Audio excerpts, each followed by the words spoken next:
Hi, I'm Bob Schrupp, physical therapist. Brad Heineck, physical therapist. And together we are the most famous physical therapists on the internet. In our opinion, of course, Bob. Brad, today you've got another exercise that can be done at home for someone who's having difficulty with their balance after having a stroke. Right. So this is a great one to do, I think. You bet. And you know, if you just have problems with your balance, you don't have to have a previous stroke, but this is what we're going to focus on. Sure. Okay. Should we get ahead? Yeah, let's go ahead. Do you want to put that belt on right away or not? Because again... Well, let's just talk about this a little bit. Let's say, okay, here we are. I've just got home. I'm walking around fairly good, maybe using a cane. Oops, forgot my cane. Using a cane and still losing my balance a little bit every now and then. And that you got to key that in, because one fall is a broken hip, put you back in the hospital all over. This is an excellent exercise. You should probably have another person to help you out. Now, Brad, could I just make a statement? Sure. I think what you're alluding to here is the fact is that quite often people are falling. Well, we find people are falling when they're reaching for something. Right. Yep.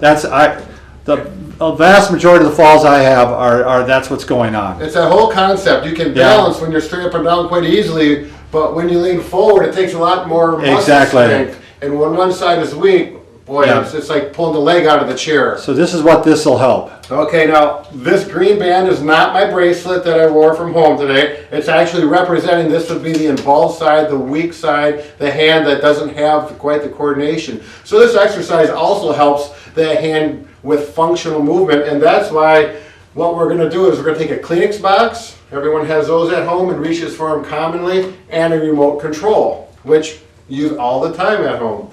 So those are the two objects we're going to use, and we're going to have a countertop right in front of us. Now, I've got a white spot on the carpet here. You don't really need that, but we're using it just so that you can see where my feet are, and there's reference there. Okay, so at home you just have the countertop in front of you, and you get far enough away from the countertop so that when you reach, you have to lean forward a little bit, forcing those muscles in the legs and the toes to work. Pick it up, and you're going to do it with that involved arm, the arm that needs some work with coordination. Okay, and then you're going to go back to that. If you find that easy, then you're going to go to that remote, which is usually a little harder, it's smaller, and you're going to work with that. Pick that up, and then back. And again, Brad, if need be, someone's going to have the gait belt around you. Just wait, I did that for a reason, Bob. This is how I like to unravel my gait belts. Oh, isn't that kind of fun? Yeah. You're amazing, Brad. I want to put it on, Bob, because I don't like you reaching around me like that. But yeah. You're reaching to that. A gait belt, you know, if you don't have a gait belt, you can use a good sturdy leather belt that the person can hold on to. But gait belts are good. Oftentimes you'll get one from the hospital when you leave. The worst thing to happen, Brad, would be that you are doing an exercise and you fall while doing the exercise. Exactly. So Bob, come over here and show where's a good place. This is my weak side. So you're I like to be on the weak side. Right. So you're going to have a hold on the belt. Right. So if I fall, just pull right there. People tend to fall towards their weak side. So then you're right here providing the guidance. Perfect. So. All right. So that's how we start. Once you find this is pretty easy, you simply back up a little bit and reach further forward. And there's going to be a limit. Obviously, you're not going to be way back here and reaching for it. When you get just so your arm length away, that's good enough. That's functional. So the next step, okay, oftentimes with strokes, you going on the left side, this is my weak side, reaching across visually and coordination-wise gets to be very complicated and needs practice.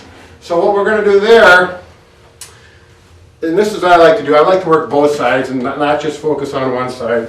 We'll get the dot out of the way for now. You can take a cupboard and perhaps another cupboard or a counter here. I'm just using this bolster just because that's what we have available for our fine studio. Put the objects here, get in close, cross, grab the object, probably the Kleenex box first, and bring it over to here and set it down. Now this seems very simple, but to someone who's had a stroke, this crossing can really be challenging. And what happens is you'll see the person, as a therapist, we know this is common, they'll go over and they'll miss that because that vision on its side needs work. So you may have to do this for a week or two, doing 10 to 20 reps a couple times a day before you finally get that coordination. Okay? Brad, can we also say that if, let's say your arm does not have the strength to do these activities. Sure. You can go ahead and do them with the strong arm. It's still going to work on your balance. Oh, you bet. Right. So I can take my good arm over here and then back. And I even have people take their good arm and help Sure. that weak arm to guide it, when they Sure. get started. That's another phase of it. Whatever works, and we're working that balance. Now, when you get to the point, and you may want to have some people, using your cane and your strong arm is another way to start out. When that gets too easy, then go without the cane with someone holding you. All right, is this making sense? It is. I think so. I'm completely All right. on board. Now, for those people that you really recover well and you were active prior to the stroke and you want to get pretty active outside, walking on the grass, and maybe even going back to jogging or those type of things, which happens, this would be an activity for a high level and definitely need someone to help. You actually can do it on one leg. Okay, one leg with the cane. Good way to start.